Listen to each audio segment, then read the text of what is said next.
ذرا ہم اس مقام یعنی برمودا ٹرائی اینگل کو مذہب کے ساتھ ملحق کی جانے والی روایات کا جائزہ بھی آپ کی خدمت میں پیش کرتے ہیں، لیکن ہم آپ سے گزارش کرتے چلیں کہ ویڈیو کی طوالت کے مد نظر ہم انتہائی اختصار کے ساتھ یہ معروضات آپ کی خدمت میں پیش کریں گے، اور ساتھ ہی ساتھ اس روایت پر عقلی دلائل بھی آپ کی خدمت میں پیش کیے جائیں گے تاکہ آپ فیصلے پر پہنچنے میں کسی مشکل سے دوچار نہ ہوں۔ لہذا ناظرین، اب ہم کتاب جزیرہ خضرا کے متن پر ایک مختصر نگاہ ڈالتے ہیں اور پھر اس کے متن پر بحث بھی کریں گے۔ اس کتاب کے مصنف آقائے ناجی النجار ہیں۔ اس کتاب کو فارسی میں ترجمہ آقائے علی اکبر مہدی پور نے کیا اور اردو ترجمہ اسیر جاڑوی نے کیا ہے۔ اس کتاب کی تقریض سید شہاب الدین مرعشی نجفی نے لکھی ہے۔ اس میں بیان کردہ واقعہ کچھ یوں ہے کہ 700 سال پہلے زندگی گزارنے والے علی بن فاضل نام کے ایک آدمی کا کہنا ہے کہ وہ ایک ایسے جزیرے میں گئے جہاں امام زمانہ، ان کے دوست اور بیٹے رہتے ہیں۔ یہ خوبصورت جزیرہ سفید پانی سے گھرا ہوا تھا۔ اس جزیرے کے پاس آنے پر دشمنوں کے مضبوط اور بڑے جہاز بھی ڈوب جاتے ہیں۔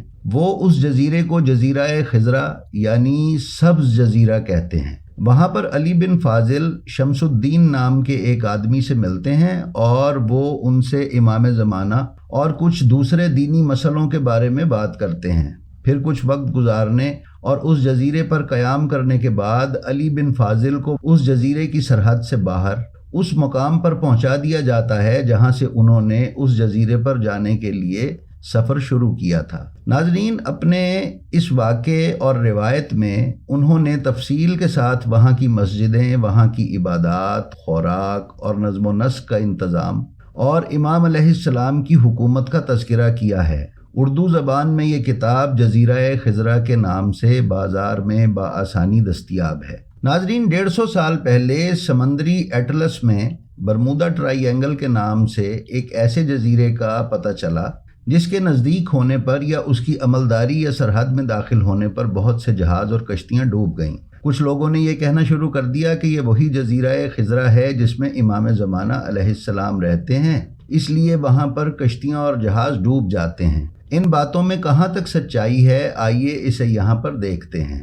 علی بن فاضل کے واقعے کے بارے میں علامہ مجلسی اپنی کتاب بہار الانوار میں کہتے ہیں کہ میں نے اس واقعے کو کسی معتبر کتاب میں نہیں دیکھا ہے، اس لیے اسے بالکل الگ لکھ رہا ہوں۔ دوئم، اگر علی بن فاضل کی بات صحیح ہو کہ وہ کسی جزیرے میں گئے، تب بھی ہم اس پوری کہانی کو صحیح نہیں مان سکتے، کیونکہ انہوں نے جو کچھ بھی امام زمانہ اور ان کے بیٹوں کے بارے میں بیان کیا وہ شمس الدین نام کے آدمی کے ذریعے بیان کیا ہے۔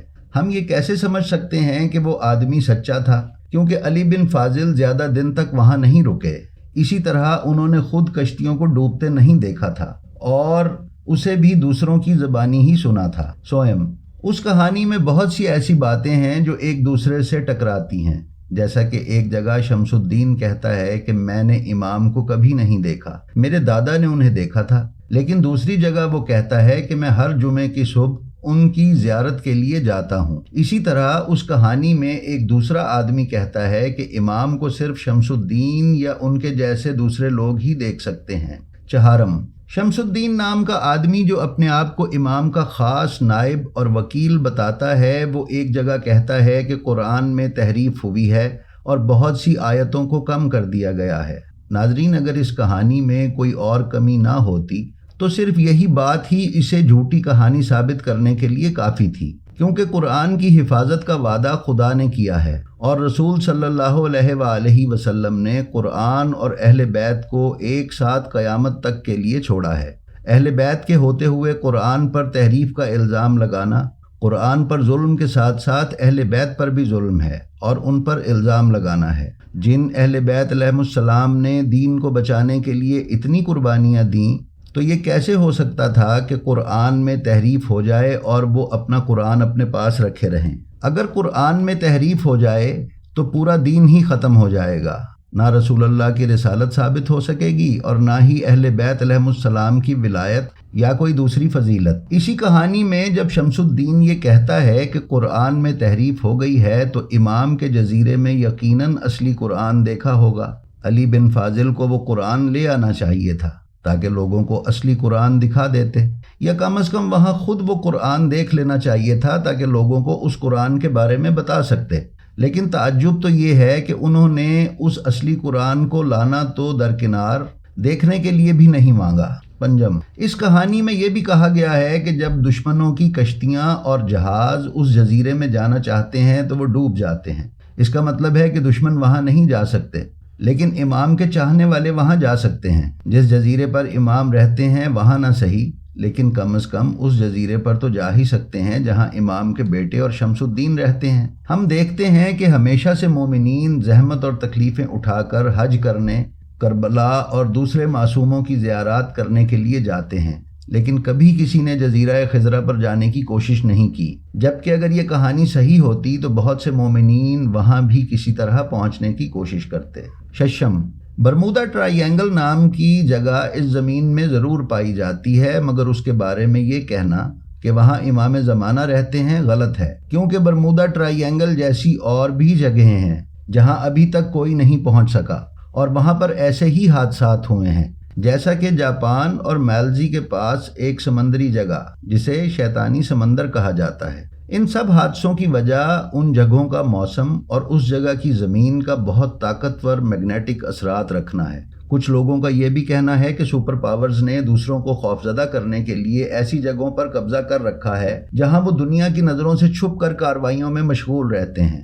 ہفتم، برمودا ٹرائی اینگل اصل میں کیا ہے اور وہاں پر جہازوں کے ڈوبنے کی کیا وجہ ہے؟ اس کے بارے میں ریسرچ تو ہوتی رہے گی، لیکن کسی بھی حالت میں ہمیں یہ نہیں سوچنا چاہیے کہ وہاں امام رہتے ہیں۔ یہ امام پر ایک بڑا الزام ہے۔ کیا وہ شخصیت جس کے بارے میں ہم یہ کہتے ہیں کہ وہ دنیا میں آ کر سب کو نجات دے گی، ایسی ہے کہ ایک گمنام جگہ پر رہے، کسی کو اس کے بارے میں معلوم نہ ہو، اور جب بھی تیل اور دوسرے سامان سے بھرے ہوئے جہاز وہاں سے گزرنا چاہیں تو وہ انہیں ڈبو دے، بے گناہ لوگوں کو مار دیں؟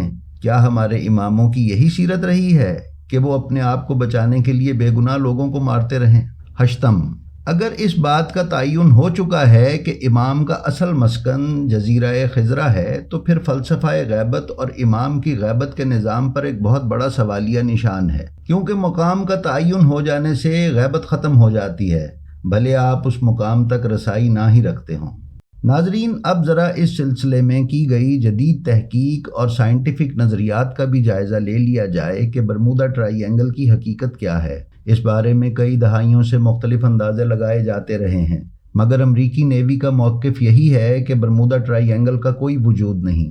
امریکی بحریہ کے ترجمان جیک گرین کا کہنا ہے کہ امریکی نیوی اور کوسٹ گارڈز یہ سمجھتے ہیں کہ سمندر ہوتا ہی خطرناک اور ناقابل بھروسہ ہے، اور برمودا ٹرائی اینگل کے بارے میں بھی ہمارا یہی کہنا ہے کہ اگرچہ یہاں حادثوں کا شکار ہونے والے ہوائی اور بحری جہازوں کی تعداد دنیا کے دوسرے سمندروں سے زیادہ ہو سکتی ہے، پھر بھی ہم نہیں سمجھتے کہ یہ کوئی پراسرار یا غیر معمولی صورتحال ہے۔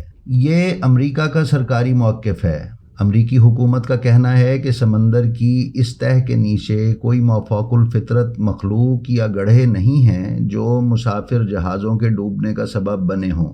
امریکن نیوی کے میڈیا ترجمان کا کہنا ہے کہ گزشتہ کئی دہائیوں کے دوران لاپتہ ہونے والے جہازوں کے غائب ہونے کی کوئی نہ کوئی سائنٹیفک ریزن ضرور ہے، لیکن جیک گرین کے مطابق برمودا ٹرائی اینگل کی کچھ دلچسپ خصوصیات بھی ہیں، جیسے کہ اگر قطب نما کی مدد سے، جسے کمپس کہا جاتا ہے، اس علاقے کی نشاندہی کی کوشش کی جائے تو اسے حقیقی شمال کے رخ پر ہونا چاہیے، لیکن عام طور پر قطب نما حقیقی شمال کی بجائے میگنیٹک شمال کی طرف اشارہ کرتا ہے، جو حقیقی نارتھ ویسٹ سے جنوب مغرب کی جانب ہے۔